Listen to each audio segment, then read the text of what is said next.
Presiden Amerika Serikat Donald Trump mengaku kecewa berat dengan pemimpin Rusia Vladimir Putin.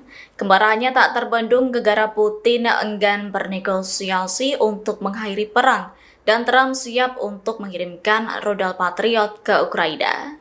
Dilansir dari Kompas.com, pernyataan itu disampaikan Trump pada Minggu 13 Juli 2025. Namun Trump belum merinci berapa unit sistem Patriot yang akan dikirim ke Ukraina. Meski demikian, Trump memastikan Ukraina akan mendapat beberapa senjata lantaran kebutuhan perlindungan yang mendesak.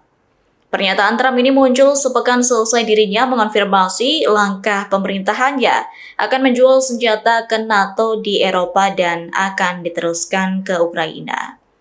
Langkah Trump yang ingin membackingi Ukraina ini muncul karena rasa frustasinya ke Putin.